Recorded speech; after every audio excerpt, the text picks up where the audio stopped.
Não, eu tinha sempre fotinho.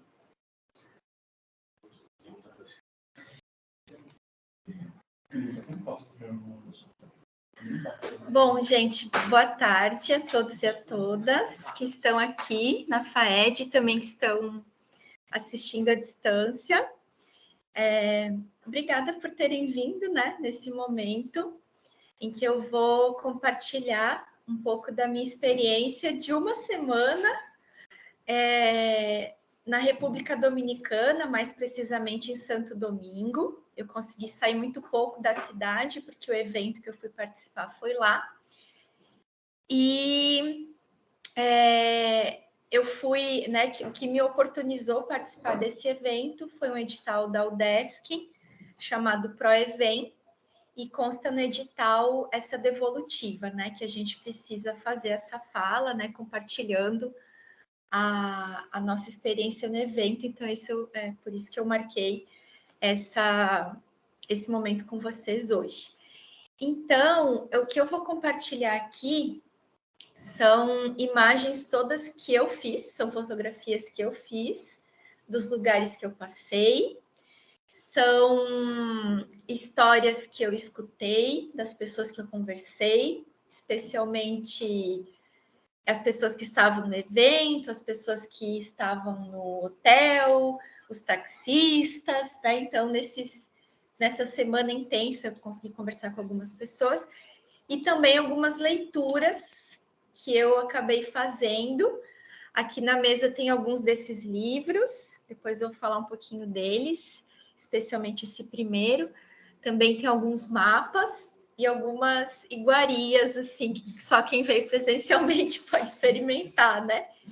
Que é o chocolate dominicano, um salgadinho de banana frita, que é um ingrediente fundamental da culinária dominicana, e um café dominicano também, que eu trouxe aqui, tá? Então, para quem está acompanhando pelo Teams, eu não consigo ler os comentários. Se qualquer problema na transmissão, vocês podem avisar por áudio, né? Que aí a gente para. Tá gravando. Bom, eu vou expor, então, algumas coisas e depois a gente conversa, né? Aqui ao redor da mesa. Então, eu fui participar do 19º Encontro de Geografias de América Latina e Caribe, que é o EGALC, antigo EGAL, né? Desde a última edição que o nome mudou de Encontro de Geógrafos da América Latina para Encontro de Geografias da América Latina e do Caribe. No próprio evento, houve uma apresentação retomando todo o histórico dos EGALs. Então, essa fotografia é da apresentação, por isso que está um pouco ruim, né? Os anais não saíram ainda. Mas o primeiro EGAL aconteceu no Brasil em 87.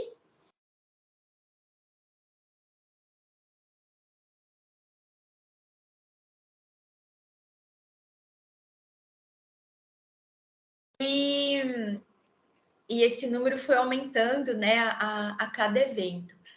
Naquele primeiro evento, ficou acordado que se tentaria sempre alternar, né, a realização do evento entre um país mais ao sul e outro mais ao norte, né, da América Latina. E, né, quase sempre se consegue isso, né? Então, depois teve Uruguai, México, né, Venezuela, 95 encontro em Cuba.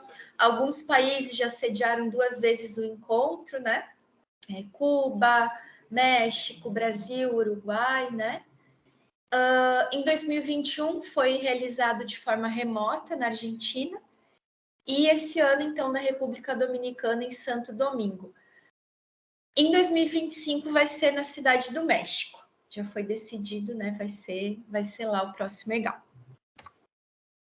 Bom, esse aqui é o trabalho que eu apresentei lá. É um trabalho vinculado à iniciação científica aqui da UDESC.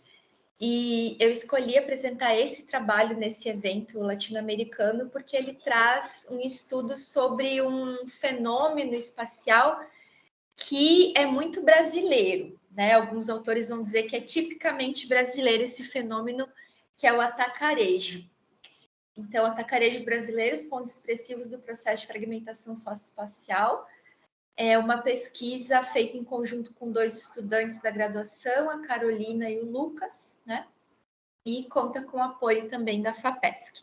Mas eu não vou falar sobre esse trabalho aqui, né, hoje. Vou falar um pouquinho para vocês sobre o que para mim foi a grande descoberta, assim, do evento. Claro que teve apresentações muito né, boas, de qualidade, muito interessantes. O evento em si foi muito interessante, mas foi uma grande descoberta para mim entender um pouco mais sobre a chamada Ilha Espanhola, né, que vai envolver essas 2 nações, que são Haiti e a República Dominicana.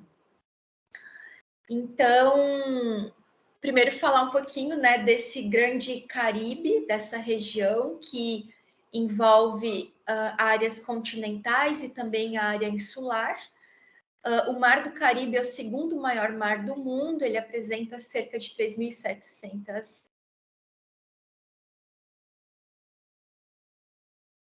do noroeste da Venezuela. Originalmente, né, a ocupação originária que lá eles se chamam de arcaicos, né? Então era formada por 2 principais grupos, os taínos e os caribes, de onde vem o próprio nome da região.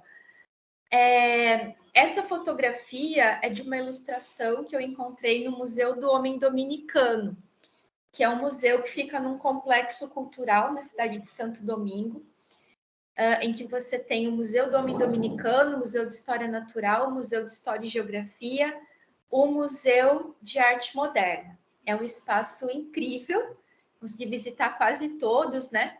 Então, um pouco do que eu aprendi sobre essa história vem desses museus, né? E nesse museu, nos informavam, né, eram museus muito informativos, assim, você ia percorrendo o museu e lendo e entendendo essa história, assim, muito interessante. E a diferença entre os caínos e os caribes é que os taínos, eles eram mais resistentes, eles, né, eram mais... menos amigáveis, né? Os caribes, eles eram mais amigáveis e os taínos, eles não eram tão amigáveis assim. E essa foto é muito representativa, né? Porque em toda essa região, todo esse arquipélago, a navegação sempre foi muito importante. E essa navegação é de uma canoa de um pau só, que é uma navegação que a gente também tem muito presente, né? Aqui na nossa região, no nosso litoral, tanto por parte dos povos originários, mas também que foi incorporada depois pelos açorianos.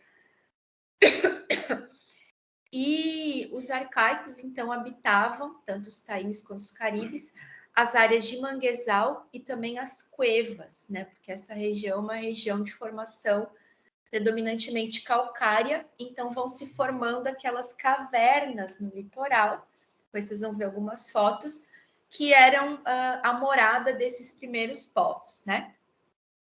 Aqui eu trouxe uma fotografia também de um mapa da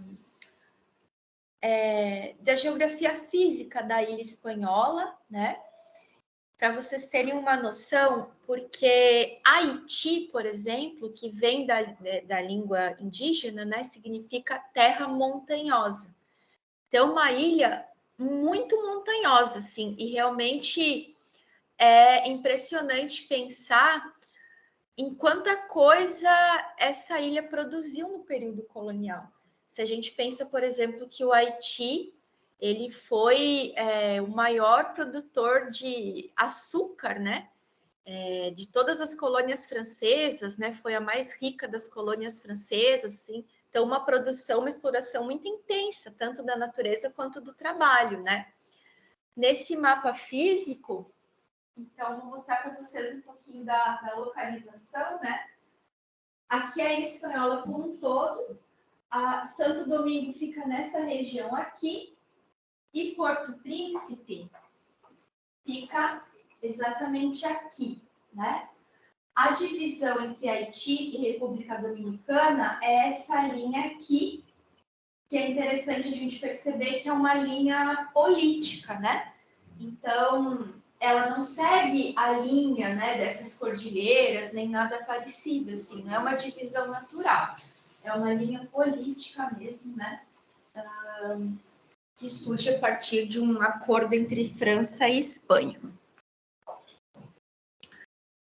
Bom, nesse museu, então, do Homem Dominicano, também tinha uma réplica dessas canoas de um pau só, uma representação pictórica, né, da chegada dos conquistadores, e ao lado fotografias do início do século XX, mostrando campesinos transportando carvão nessas canoas para o porto de Santo Domingo, né, que fica no rio Ozama, que vai desaguar ali no Mar do Caribe. Então, é um artefato técnico, né, dos povos originários que foi passando ao longo da história e foi utilizado até o início do século XX. Bom, andando um pouquinho na história, a cultura que estava presente, né, na ilha espanhola quando da conquista é a cultura aruaque, né, Arauaca ou Arauaca, que é uma cultura que deixou uma marca muito importante em termos de produção de artefatos, principalmente cerâmicos, da agricultura e da própria organização social. A partir de agora, gente, eu vou mostrar para vocês, que vai ser o cerne da apresentação, essa coleção de mapas que está exposta no Museu de História e Geografia de Santo Domingo, que eu fiquei muito impressionada com esses mapas. Eles são mapas pintados à mão, que vão mostrar toda a evolução da divisão política da ilha espanhola, né? E que vão dar uma ideia dessa história, né? E também dessa formação territorial. Então, eu fotografei os mapas e vou trazendo aqui para vocês. Esse primeiro mapa, por exemplo, ele é um mapa da organização Arawak, né? Sobre a ilha, antes da conquista espanhola, quando ela era conhecida como Quisqueya ou Haiti. Então, ela já era chamada de Haiti pelos povos aruaques, né? Na língua aruaque, ela já era conhecida como Haiti. E aí, novamente, assim, para a gente perceber que aquela linha que vai dividir a ilha em duas também não segue não tem origem em diferentes culturas indígenas, também não segue essa lógica, né?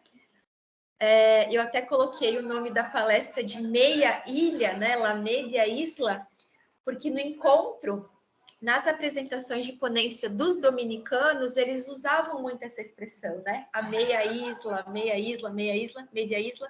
E aí, quando você vai lendo um pouco sobre a história desse território, sobre a formação desse território, melhor dizendo, você percebe que essa metade ela foi criada na modernidade mesmo, assim, né?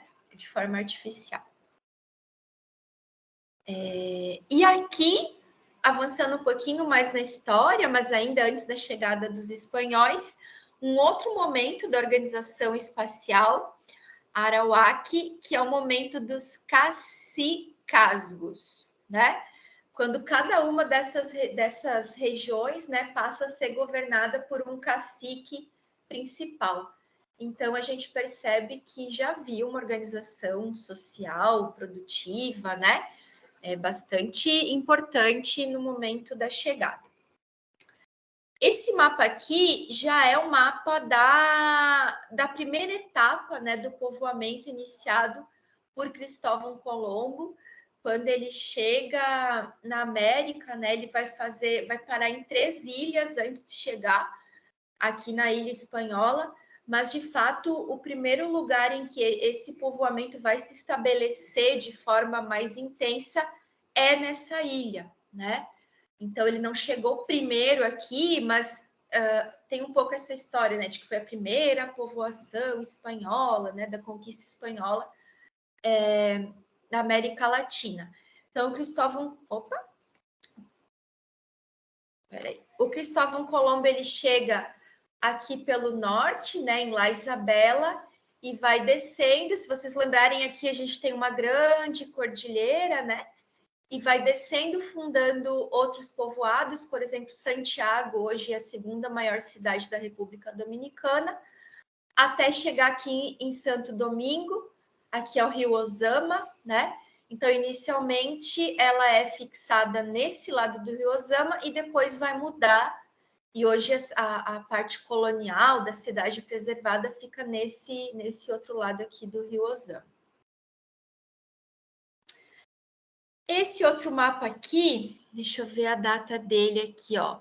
Vai falar da fundação de vilas e cidades entre 1502 e 1509. Então, a gente percebe que aí, 10, 15 anos depois do início da conquista, né, a gente já tem vilas e cidades coloniais estabelecidas por toda a ilha, né? E aqui a gente tem já a presença de Santo Domingo.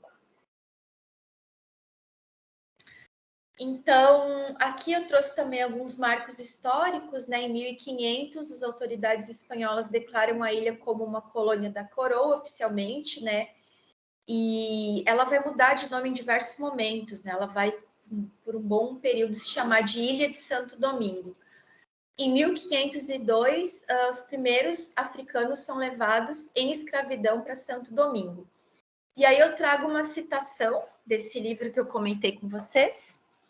Vou mostrar aqui para o pessoal que está em casa, que é o livro chamado Sonhemos Juntos, a Independência Dominicana, Haiti, a Luta por Liberdade no Caribe, que é de uma historiadora estadunidense chamada Annie Eller, que é um livro que eu encontrei numa livraria lá de Santo Domingo, né? E li já aqui um terço do livro que vai falar desse período inicial. E é um livro que estou achando super interessante para entender essa história. E aí a Anne Eller vai dizer nesse livro, né, que a colônia espanhola de Santo Domingo foi o mais antigo assentamento colonial europeu das Américas, e é ali onde as sociedades indígenas enfrentaram pela primeira vez o genocídio. Também se trata do primeiro núcleo de escravidão açucareira e de cimarronagem. Essa palavra eu não traduzi, e eu não sei se você sabe o que significa, né? Cimarronagem é a palavra que vai designar a resistência à escravidão, né? Então, logo da chegada dessas pessoas escravizadas, já começam as primeiras rebeliões, movimentos de resistência e a fundação do que lá se chama de palenques, que é muito parecido com o que aqui no Brasil a gente vai chamar de quilombo, né? Palenques que são sociedades autônomas, né? Formadas por pessoas que resistiram e se rebelaram à escravidão e que vão se estabelecer justamente naquela região menos propícia para a produção de monoculturas, né? Essa região mais montanhosa, né? E vão formar, desde muito cedo, uma espécie de campesinato livre. Uma das coisas mais incríveis que eu li sobre essa história.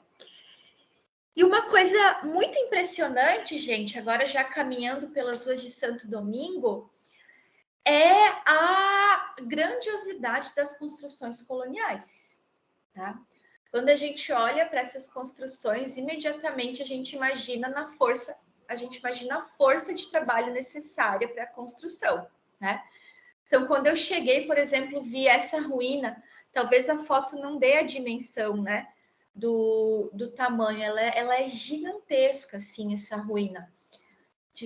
Foto sem escala é fogo, né? Mas, enfim, ó, aqui tem um banquinho, ó, né? Então, a pessoa mais ou menos ficaria dessa altura aqui, assim, ó, nas fotos que a gente tirou. É gigantesco, assim. E aí, aqui na placa estava escrito, né? Tá escrito ruína do Templo e Hospital de São Nicolás de Bari, construída entre 1503 e 1508, né? Em suas dependências funcionou a primeira igreja de pedra da América. A primeira igreja de pedra da América funcionou aqui, não é a primeira catedral, é a primeira igreja, né? E aí eu fiquei assim, nossa, mas quem construiu aqui isso? Será que foi mão de obra indígena, né? E aí depois descobri que já em 1502 são levados, né, as primeiras pessoas escravizadas para a ilha, né? Então isso tudo foi construído com mão de obra escrava, né? 1503 a 1508. Algumas edificações foram restauradas, algumas permanecem em ruína, e os dois casos são muito interessantes de você visitar e conhecer. Aqui, gente, tem um mapinha, acho que depois vocês podem olhar melhor. Aqui um mapinha da cidade colonial. Né? Então, uma cidade, originalmente, ela era murada. Deixa eu mostrar aqui. Vocês não vão conseguir ver, mas vai estar aqui no LabPlan para vocês verem outro dia. Então, originalmente, ela era murada, né? Dessas muralhas, restou alguma coisa, essa aqui, essas muralhas, mas aqui ainda resta. Essas a gente não consegue mais perceber muito, mas deixa eu achar isso que eu mostrei para vocês, que é Hospital 4. Tá aqui, ó. Fica aqui, ó, esse hospital. E depois vou mostrar para vocês as ruínas de um monastério que fica aqui também. E essa região do Forte de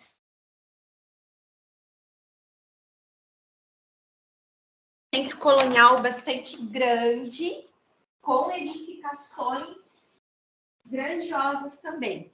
Parece outra escala em relação às centralidades coloniais que a gente tem aqui no Brasil. Ó, essa aqui também é um monastério, né, o mais antigo da América,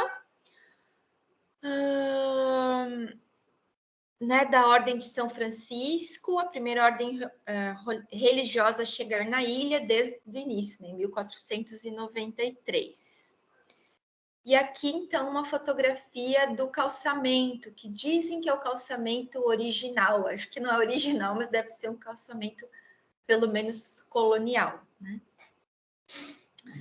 E aqui, finalmente, então, a Catedral Primada da América, né? O que seria a primeira catedral erguida na América.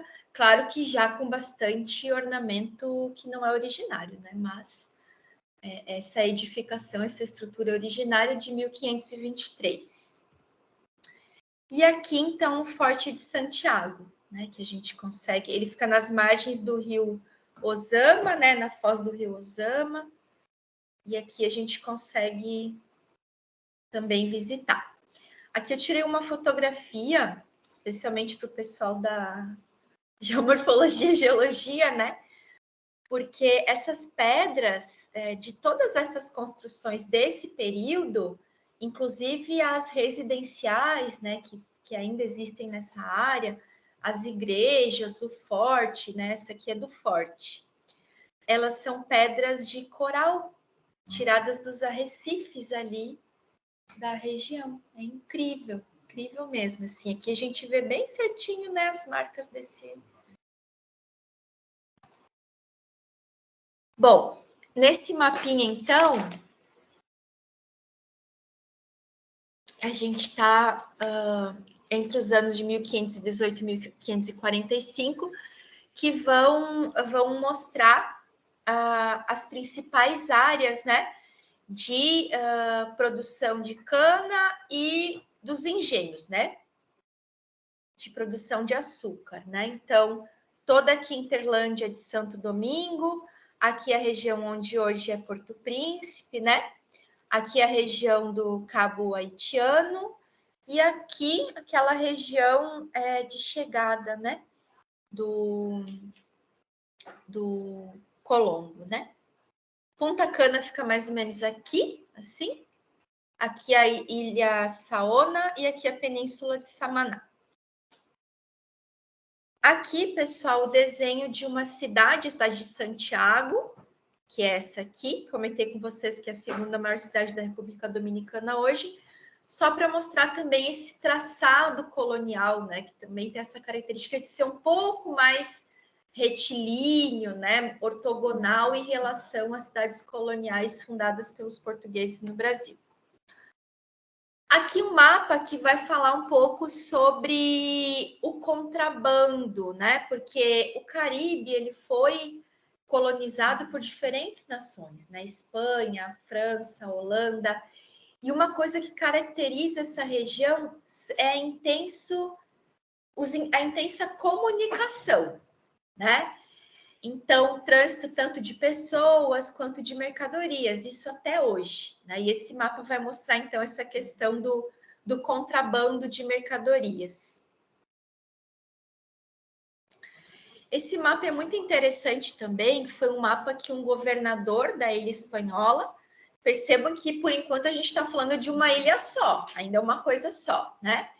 Ele vai fazer um mapa demarcando a área que ele acredita que é a única área da ilha que é produtiva, que dá para produzir alguma coisa. O resto ele acredita que não dá para investir por conta, e aqui já vai estar incluído nessa questão, não só o relevo montanhoso, mas também a questão dos terremotos, né, que vão atingir principalmente essa área aqui, que tem uma falha geológica, né, que tem registro de terremotos devastadores, assim, desde sempre, né? Então, ele aponta que essa área aqui, que é a área mais interessante para ser explorada e colonizada. Sofre com os furacões, sim, tem registro de furacões também devastadores, sofre tanto quanto essa área aqui, né? Porque os terremotos aqui são muito mais violentos. E aí, por conta, de certa forma, dessa diminuição do interesse da Espanha pelo oeste da ilha, que é firmado um contrato comercial, né, para que realmente a França ocupe o lado oeste da ilha, né? Então, é a partir desse momento, que vai ser no final do século XVIII, né, que a ilha vai se dividir em duas, né? Então, nesse momento, uma metade vai se chamar Santo Domingo e em outro momento e o outro lado vai se chamar San Domingue, simplesmente, né? Essa divisão vai evoluindo, né? E a ilha volta a se chamar Ilha de Santo Domingo, e aí um lado é parte leste, outro lado é parte oeste, então essa nomenclatura vai mudando. Porto Príncipe, né, se torna a capital dessa parte oeste. E aqui na cronologia, então, né, isso desde o século XVII, né? França vai nomear um governador em Santo Domingo, a Espanha vai reconhecer o lado francês da ilha em 1697. E os primeiros relatos de luta organizada anti-escravista e anticolonialista vão se dar no lado oeste da ilha, né? Que na época se chamava San Domingue, ainda não era Haiti, né? E os primeiros registros são de 1791, né? Da luta dessas populações afro-americanas, né, escravizadas, contra a escravidão e contra a ocupação colonial.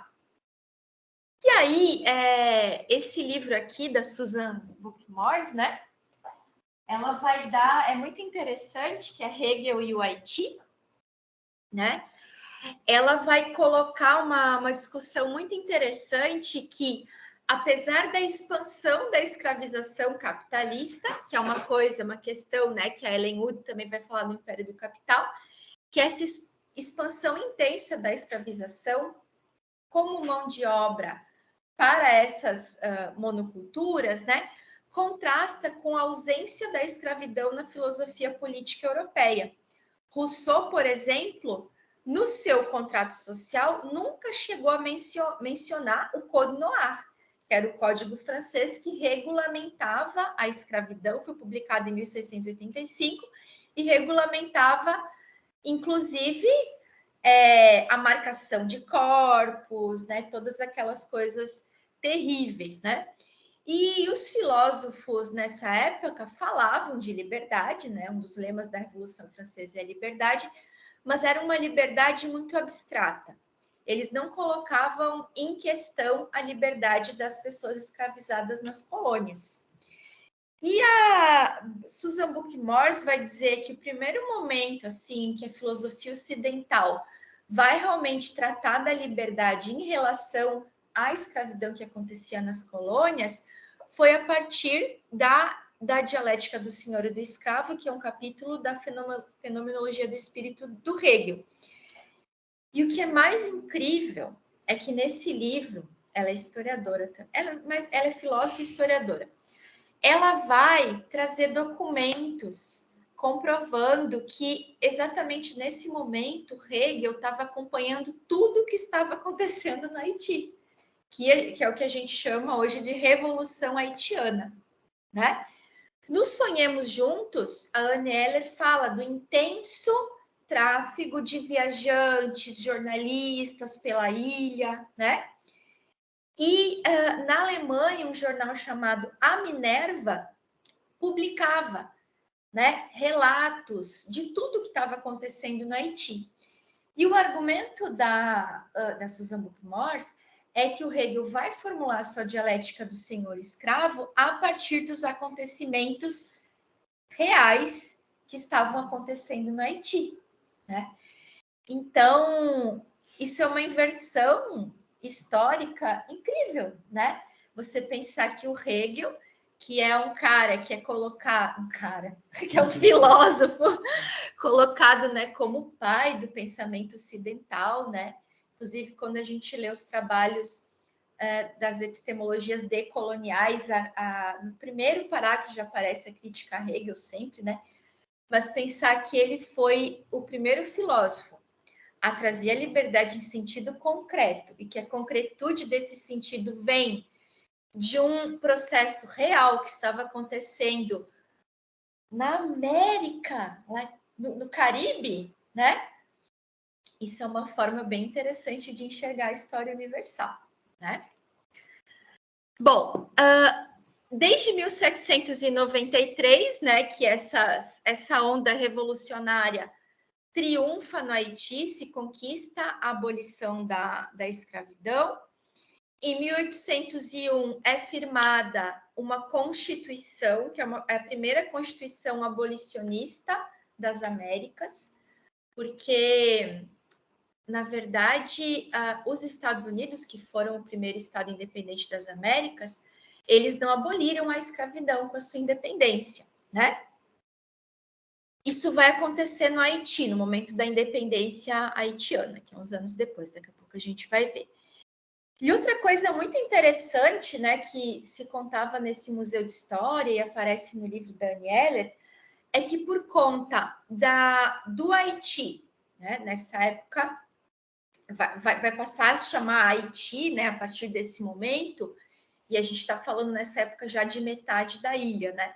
Por ser o único território abolicionista de toda a região caribenha, começa a receber com regularidade pessoas escapando da escravidão nas ilhas vizinhas. Então, é como se fosse a ideia de quilombo também, a ideia de quilombo que a gente tem aqui, né? Só que numa meia ilha. Então, por exemplo, na região nordeste, mais ou menos, na região norte, né, da ilha, você tem uma população que fala também inglês, porque recebeu, né, escravos, pessoas escravizadas fugidas do sul dos Estados Unidos, né? E o Haiti, então, começa a despertar a atenção internacional por conta disso, né?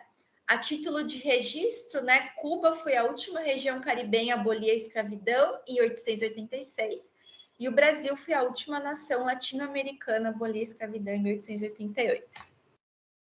Bom, então essa é a divisão que a gente tem a partir da independência do Haiti, mais ou menos essa, né? Então, a ilha dividida continua seguindo a mesma divisão colonial, né?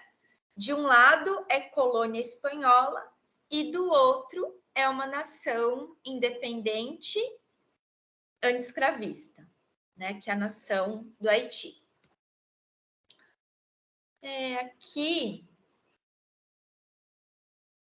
Aqui é um outro capítulo da história. Deixa eu ver se eu coloquei aqui para vocês entenderem.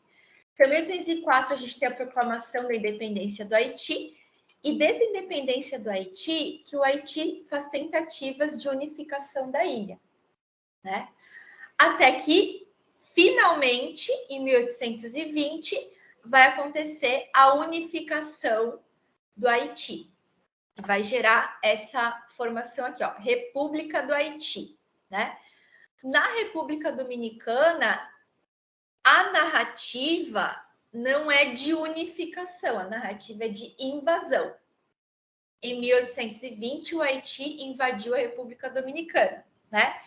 Claro, a Anne Eller, ela questiona essa narrativa, ela vai dizer que não é uma invasão, é uma unificação, na verdade.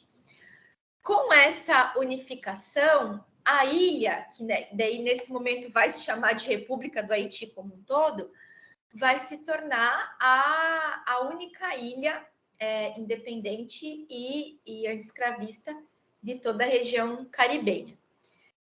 Em 1826, a França, então, impõe uma indenização e embargo ao Haiti. A França cobra pela independência, argumentando que realizou uma série de... O Haiti não pagasse essa indenização,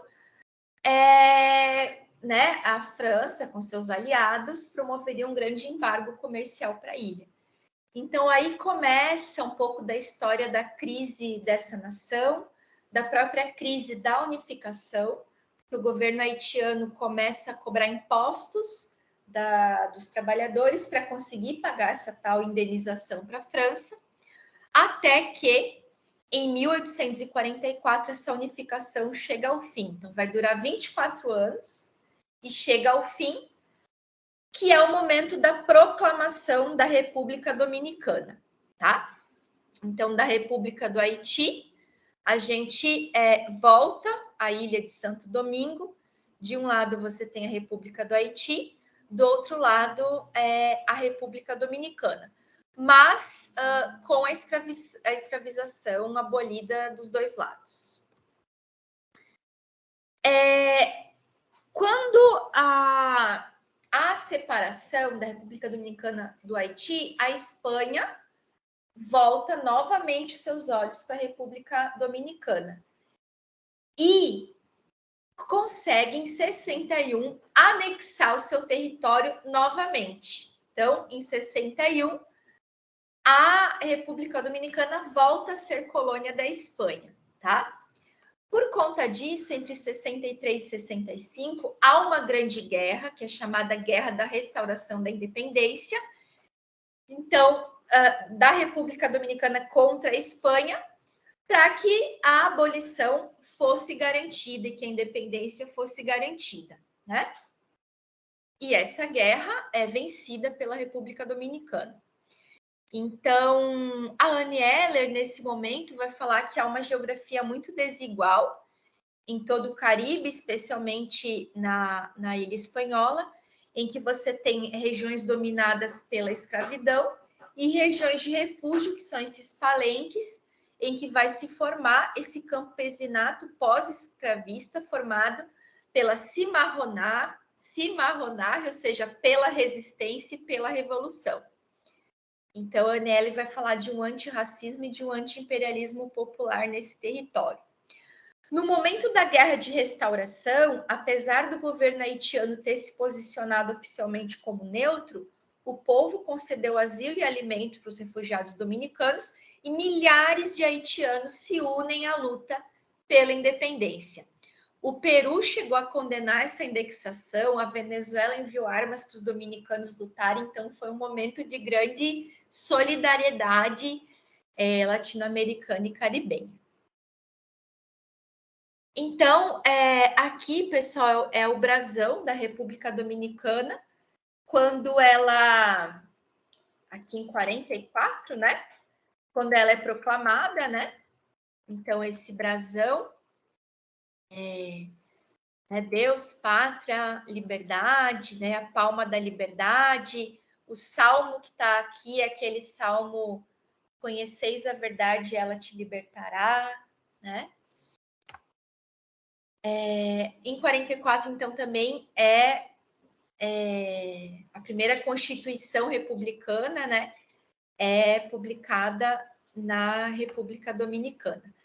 Na República Dominicana, portanto, eles têm 2 dias de festa de independência, digamos assim, né?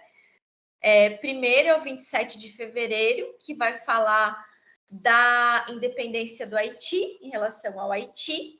É muito louco isso, porque a narrativa deles é de independência em relação ao Haiti e não em relação à Espanha. E depois, 16 de agosto, da restauração da independência, que aí sim, né? Depois da reanexação à Espanha, a essa guerra, né? E a restauração da independência. Então, aqui, bom, aqui é mais ou menos o estado atual, né, do território. De um lado a República do Haiti, do outro lado a República Dominicana. Então, pessoal, a Anne Eller, ela vai trazer esse argumento no livro, né, de que isso que a gente chama de Revolução Haitiana, na verdade, ela é um período muito mais longo, não é só 1801 a 1805, e ela envolve toda a ilha de alguma forma, né? Então, ela vai falar de um período revolucionário que se estende de 1791 a 1865. Ela vai falar em 1803, né, Dessalines, Pétion, Christophe, todo o exército haitiano venceram 50 mil tropas francesas. 60 anos depois, a Guerra da Restauração Dominicana venceu 50 mil tropas espanholas. Nos jornais, na época, os políticos dominicanos elogiavam a Giuseppe Garibaldi, por exemplo. Então, assim como Hegel lia sobre o Haiti, aqui também se lia sobre o que estava acontecendo em todo o mundo, né? Lá também se lia. E sonhavam, né, nos seus discursos em participar do processo de surgimento de novas nações. Os revolucionários dominicanos também viajavam para outra ilha, para as outras ilhas, para contribuir com seus processos de independência. Por exemplo, viajaram para Cuba. E a República Dominicana também recebia refugiados desses processos. Então, ao longo da história, né, além dos terremotos e furacões, todas essas guerras, né, toda essa luta também, elas foram devastadoras para o país, para os países. Depois da Guerra de Restauração, o relato da Anne Eller é que a República Dominicana ficou devastada. Então, teve que ser reconstruída, como se fosse um terremoto, só que é um terremoto histórico, político, né? E a Susan Bookmores, em relação a todo esse processo, vai falar das narrativas de apagamento histórico, né? Porque toda essa história, ela não é ensinada, ela é muito pouco debatida na América Latina, né? A história do nosso heroísmo, do nosso protagonismo, né? E de como o que acontecia aqui também influenciava o pensamento europeu, né? Não é só de lá para cá, né? Então, acho que reconhecer isso também é importante. Bom, saindo então do século XIX para o início do século XX, algo muito interessante que eu percebi no Museu de História é que os episódios de invasão estadunidense não apareciam na narrativa do museu. Então, é um museu que ele não tem uma narrativa, eu diria, conservadora, no geral, mas por algum motivo, no início do século XX, os Estados Unidos invadem a República Dominicana, né? E houve todo um processo de luta em relação a essa invasão, de resistência, mas essa história não foi contada. Então, dessa história do século XIX, o museu pulava para essa história aqui, que é a ditadura dominicana. que ela foi anterior aos processos vividos na América Latina, né? As ditaduras aqui mais próximas da gente, né, que foram aí a partir dos anos 60, 70. Então, aqui foi nos anos 30, né? Por conta dessa, logo depois que se consegue expulsar os Estados Unidos, se tem menos de um ano de um governo progressista, e logo esse general, que é o Rafael Trujillo, que ele foi um general formado pelo exército americano, exército de resistência americana, resistência aos revolucionários dominicanos, então isso é importante falar também. Ele vai, através de um golpe militar, assumir e encabeçar uma ditadura que durou mais de 30 anos, que há registro de quase 50 mil mortos e desaparecidos. Então, nesse momento, no Museu de História, eles reproduziram, por exemplo, os locais de tortura, de forma muito realista, assim, sabe? Então, esse período histórico parece bastante exorcizado, assim. E uma narrativa museográfica que eu nunca vi no Brasil em relação à ditadura. Mesmo depois da Comissão da Verdade, né? Pelo menos eu não conheço um lugar que conte a história da ditadura dessa forma no Brasil. Então, isso me surpreendeu bastante. O Trujillo, enquanto ele assume, né, a presidência do Estado durante esses 30 anos, ele muda o nome da capital para a cidade Trujillo. Então, assim, o nome do aeroporto é Aeroporto Trujillo. Uma coisa, assim, super ditatorial, né? Ele realiza várias obras de infraestrutura, né, urbana, então, pontes, espaços públicos, né? A própria universidade, ela é reestruturada nesse momento, né? Essa imagem aqui é do campus universitário, tá? Então, foi um momento de modernização, né, também da cidade, da sociedade, especialmente da capital. Nesse momento, né, várias pessoas acabaram sendo exiladas para outros países, e aí continua essa intensa comunicação entre os países, né? Cuba, Venezuela, Costa Rica. Ele acabou sendo assassinado em 61, foi montada uma emboscada, ele foi assassinado. Então, no museu, não sei se vocês conseguem perceber essa imagem aqui, né, que reproduz a derrubada de uma estátua, né, da estátua do Trujillo, com a cabeça, né, caída no chão. Então, realmente, uma narrativa muito contundente dessa história. Mas antes e depois do Trujillo, teve invasão estadunidense na República Dominicana e não apareceu no museu por algum motivo, assim, né? Bom, mostrei para vocês aquela foto, então, da estruturação da Universidade Federal pelo Trujillo, e é importante falar que a Universidade de Santo Domingo, ela é considerada a primeira das Américas, né? Também, ela é de 1538. Funcionou inicialmente nessa edificação, no centro colonial, e hoje fica num campus, então, que foi estruturado pelo Trujillo, que é um campus lindo, um campus surpreendente e bastante segregado da cidade. Assim, marcante essa segregação. Fica numa parte bem institucional da cidade. Deixa eu ver as fotos que eu trouxe aqui. Bom, aqui, pessoal, é a biblioteca principal da universidade, onde foi a sede do evento. Tirei foto, né, aqui de fora para vocês terem noção de como esses edifícios são estruturados, também para vocês verem esse mural, né, um muralismo muito presente como expressão artística em vários pontos da cidade, e aqui a parte interna da biblioteca. Aqui imagens de alguns edifícios públicos, né? Aqui é a sede da presidência, né? Aqui é a sede do Ministério da Educação. Então, toda essa área institucional, que vai abarcar também a universidade, vai abarcar esses museus que eu falei para vocês, vai abarcar uma área também bancária, uma área mais moderna da cidade, ela é uma área melhor estruturada.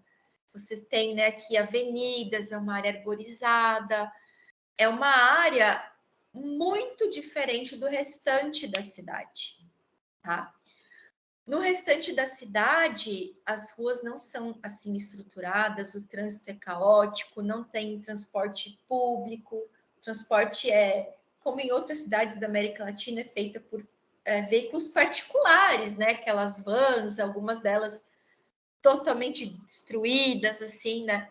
Mas essa área institucional, ela é realmente muito segregada do resto da cidade. Aqui imagens já do centro colonial. Essa aqui é a Rua Conde, que é a principal rua comercial da cidade. Vocês veem que aqui está tudo fechado. Eu acho que eu tirei essa foto bem cedinho, não tinha muito movimento ainda.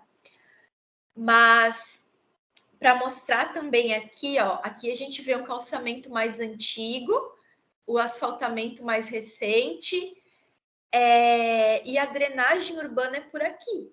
Então, no dia de chuva, isso aqui fica cheio de água, assim. Então, a cidade não tem muita infraestrutura, né? O hotel que a gente ficou tem gerador, porque falta luz com constância, né? A energia lá, ela é muito baseada na energia ainda termoelétrica, do carvão, mas estão tentando fazer um investimento maior em energia eólica e energia solar. Aqui na Rua Conde, então, a presença, né, dessas redes internacionais também, muito marcante, né? Então, às vezes, você tem uma Pizza Hut, um KFC, do lado tem uma bodeguinha tradicional, então esses contrastes muito presentes. Aqui algumas ruas, né, do centro colonial, ruas residenciais, então é um centro ativo de dia e de noite. Tem moradia, ele é multifuncional, né? Tem moradia, tem comércio, tem turismo, tudo misturado. Então, é um centro muito vivo, né?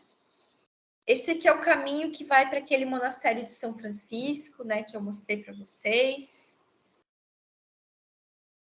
Aqui uma outra imagem, né? Das ruas do centro. Essas ruas coloniais. Aqui... A não verticalização assim, do centro tem a ver com o passado colonial ou com o terremoto e eles proíbem? Assim, não, toda essa cidade colonial, ela é tombada pela Unesco como Patrimônio Mundial, por essa coisa de ser considerada a primeira cidade, né, assentamento colonial das Américas, né? Então ele é todo preservado, tem várias obras de restauração. Mais próximo àquela região moderna que eu comentei com vocês, tem edifícios maiores, ali é mais verticalizado. Mas, em geral, a cidade ela não é tão verticalizada. Os edifícios, a maior parte, são de 3, 4 andares, né? É uma cidade que tem 1.300.000 habitantes, né? O país tem 11 milhões, então é uma metrópole. Ela é bastante espraiada, né? Ela não é adensada, tão verticalizada, ela é bastante espraiada. Sim. Movimento noturno no centro, né? Então, ao mesmo tempo que essa rua é super turística, ela também é usada pela população, né? Então, isso aqui a gente viu o tempo todo lá, o pessoal se reunindo para jogar dama, para conversar, sentando na rua, né? Aqui as obras de restauração, né? Vários pontos do centro sendo restaurados, porque a cidade está atraindo mais turismo ultimamente, né? O turismo, claro que o centro turístico é Punta Cana, e o turismo hoje é considerado a principal atividade econômica do país, né?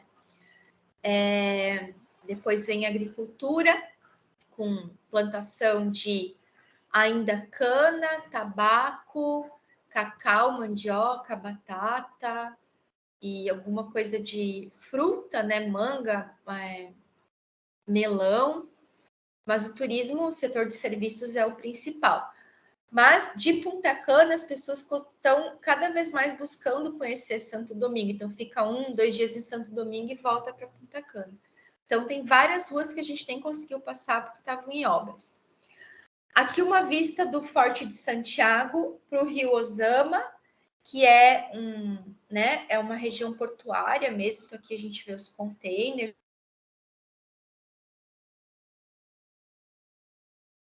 da cidade, mas ainda em Santo Domingo, a gente tem um parque natural, que é o Parque de Três Orros, que vai mostrar essas cuevas que eu comentei com vocês. Então, é uma grande... Como é que chama, Jairo? Para não dizer buraco? Cavidade, né? Que daí foi estruturada, né, com escadas, passarelas, que você vai descendo, e aí, no fundo, tem esses lagos aqui, extremamente azuis, né? Peixinhos e... No lago, não pode. Aí você atravessa, tem um rio subterrâneo que liga essas cavernas, você atravessa de balsa e vai até esse olho d'água que daí é aberto, né? Tem esses que são fechados e esses que são abertos. Então é um país com uma beleza natural assim, exuberante mesmo, né? Isso aqui é a 40 minutos do centro, né? Saindo um pouquinho mais do centro, né? A gente vê as zonas de plantação, aqui é a planta de uma termoelétrica, a gente chegou a ver a planta de uma refinadora de petróleo também lá. O país está tentando investir agora em gás natural também. E finalmente, né, chegando numa praia que foi o lugar mais distante que a gente conseguiu ir, que é a praia de Baiaíbe, que fica aqui, ó, nessa pontinha aqui, né? Então, cadê? Santo Domingo fica aqui, Baiaíbe fica aqui, né? Então, as estradas, as vias de transporte bastante estruturadas, né? Não são muitas, mas bastante estruturadas. Logo que você sai do centro, você já começa a ver os assentamentos mais precários, favelas de zinco. Na zona rural também, esse tipo de assentamento, né? As praias, gente, uma coisa bem surpreendente também, que eu não conhecia, porque a única praia caribenha que eu conhecia eram as praias cubanas, né? Então, as praias, elas são realmente divididas e segregadas.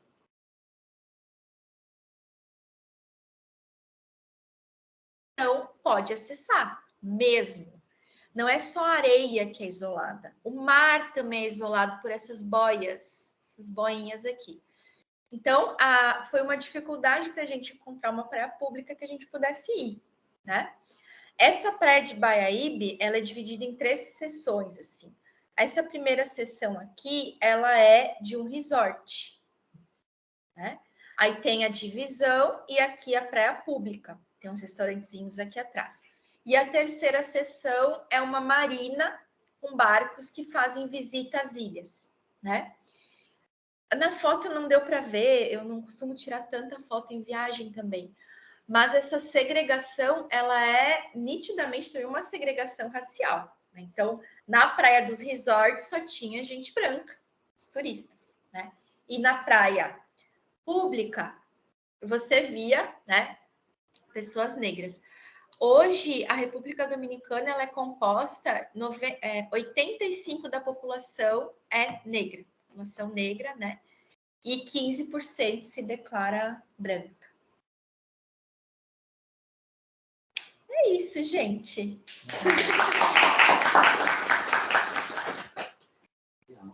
Deixa eu ver se o pessoal resistiu aqui no... Parabéns, pessoal, Renata, bem legal. Ótimo.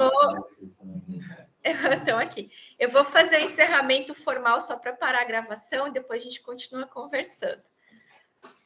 Então, esse foi meu relato, né, da viagem para Santo Domingo, oportunizada pelo ProEvent, e agradeço a presença de todos.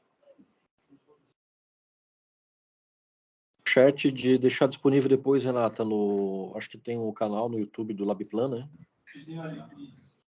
Não, ele é disponibilizado pela Pró-Reitoria, André. Ah, tá, ok, Isa, entendi. Legal. Onde é que para de gravar? Parar de compartilhar. Não é mais. Tem mais.